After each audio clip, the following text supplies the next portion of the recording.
Varahi silks వారి grand festive celebrations పొందండి 10,000 రూపాయలు ఆపై కొనుగోలుపై బంగారు నాణెం ఉచితంగా. లాటిన్ అమెరికా దేశాలను గెలుకుతూ వస్తున్న ట్రంప్ ఇప్పుడు నేరుగా రష్యాతో తలపడేందుకు సిద్ధమవుతున్నాడా? ఇది మూడో ప్రపంచ యుద్ధానికి దారితీసేటువంటి పరిణామంగా మారుతుందా? సముద్రంలో ఇప్పుడు నేరుగా రష్యాకు సంబంధించినటువంటి ఒక నౌకను ట్రంప్ సైన్యం అక్కడ బంధించినటువంటి పరిస్థితి సంచలనంగా మారింది. అంతర్జాతీయంగా ఒక్కసారిగా అన్ని దేశాలు కూడా ఉలిక్కి పడుతున్నాయి. ఇప్పుడు ప్రపంచ యుద్ధం, మరో ప్రపంచ యుద్ధం ముంగిట ఉందా అనేటువంటి సమాచారం గురించి మనం మాట్లాడుకుంటే అవుననే సమాధానాలు వినిపిస్తున్నాయి. అమెరికా అధ్యక్షుడిగా బాధ్యతలు చేపట్టినటువంటి డొనాల్డ్ ట్రంప్ రెండవసారి తనదైనటువంటి శైలితో దూకుడు ప్రదర్శిస్తుండటంతో అగ్రరాజ్యాల మధ్య కోల్డ్ వార్ కాస్త హాట్ వార్గా మారేలా కనిపిస్తుంది. ముఖ్యంగా వెనిజులా తీరంలో జరుగుతున్నటువంటి తాజా పరిణామాలు ఇప్పుడు ఉత్కంఠ రేపుతున్నాయి.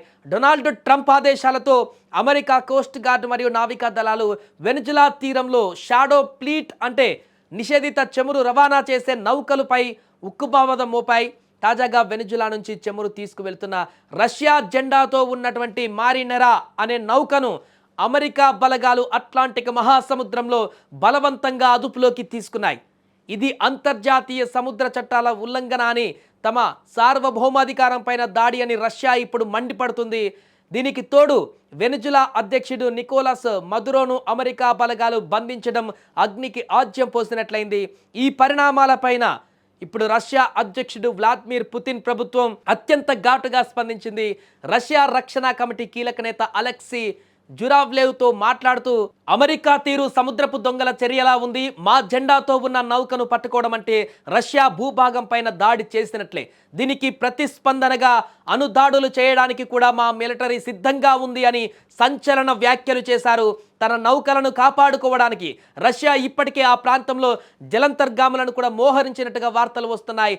అమెరికా నౌకలను టార్గెట్ చేయాలని పుతిన్ సేన భావిస్తుంది. రష్యా, చైనా మరియు ఇరాన్ వంటి దేశాలు వెనిజులాకు మద్దతుగా నిలుస్తున్నాయి. అమెరికా చేస్తున్నటువంటి ఈ దిగ్బంధనం వల్ల ప్రపంచ చమురు మార్కెట్ కుప్పకూలే ప్రమాదం ఉంది. ఒకవేళ రష్యా నిజంగానే అమెరికా నౌకలపైన ఎదురుదాడి చేస్తే అది రెండు అగ్రరాజ్యాల మధ్య నేరుగా యుద్ధానికి దారితీస్తుంది. ఇప్పుడు ఇదే జరిగితే అది మూడవ ప్రపంచ యుద్ధానికి నాంది కావచ్చని విశ్లేషకులు ఆందోళన వ్యక్తం చేస్తున్నారు.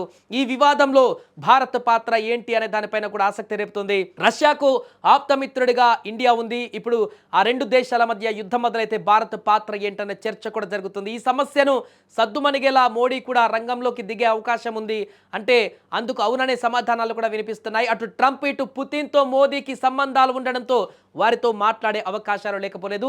ఈ వివాదం ఆదిలో సద్దు మనవకపోతే అగ్రరాజ్యాల మధ్య యుద్ధం మొదలైతే మాత్రం ఇప్పుడు ప్రపంచం ప్రమాదంలో పడినట్టుగా మారుతుంది. ఏదేమైనా కూడా ఇప్పుడు నౌక పైన అమెరికా సైన్యం చేసిన దాడితో రష్యా రగిలిపోతుంది. నేరుగా మేము దాడులు చేసేందుకే సిద్ధమంటూ రక్షణ శాఖ మంత్రి చెప్పినటువంటి పరిస్థితి ఉన్న నేపథ్యంలో ఏ క్షణాన అటాక్స్ మొదలవుతాయో అనేటువంటి ఆందోళన నెలకొంది. సముద్రంలో ఇప్పటికే జలంతర్గాములను మోహరించినటువంటి రష్యా అటు అమెరికా సేనలను, అదేవిధంగా అమెరికా జలంతర్గాములు కానీ ఆ నౌకలపైన కానీ దాడి చేసినట్లయితే ఇరు దేశాల మధ్య ప్రత్యక్ష యుద్ధానికి ఇప్పుడు దారి తీసేటువంటి అవకాశం కనిపిస్తుంది. రెండు దేశాల మధ్య ప్రత్యక్ష యుద్ధం కనుక మొదలైతే ఇది ఆ రెండు దేశాలతోనే ఆగిపోదు. ఇప్పుడు మూడో ప్రపంచ యుద్ధానికి దారి తీసేటువంటి పరిణామాలు ఉన్నాయి. పుష్కలంగా ఇప్పటికే ఉక్రెయిన్తో రష్యా యుద్ధం, వెనిజులా పైన అమెరికా చేసినటువంటి పరిణామం, ఇరాక్, ఇరాన్, సౌదీ అరేబియాలో నెలకొన్నటువంటి పరిస్థితులు, ప్రపంచవ్యాప్తంగా ఉన్నటువంటి అనేక పరిణామాలు కూడా ఈ మూడో ప్రపంచ యుద్ధం మొదలైతే మాత్రం తీవ్రమైనటువంటి పరిణామాలకు దారితీసేటువంటి ఒక అవకాశం ఉన్నట్టుగా నిపుణులు చెబుతున్నారు. ఏదేమైనా కూడా అమెరికా తీసుకుంటున్నటువంటి నిర్ణయాలు పూర్తిగా యుద్ధ వాతావరణానికి దారితీస్తున్నాయి. ఇప్పుడు రష్యా, అమెరికా మధ్య యుద్ధం మొదలవుతుందా అంటే చాలా వరకు అలాంటి పరిస్థితులే, ఉద్రిక్త పరిస్థితులే కనపడుతున్నాయి. దీనికి సంబంధించి క్షణక్షణం ఏం జరుగుతుందా అనేది కూడా ఇప్పుడు ప్రపంచ దేశాలు ఆసక్తిగా గమనిస్తున్నాయి.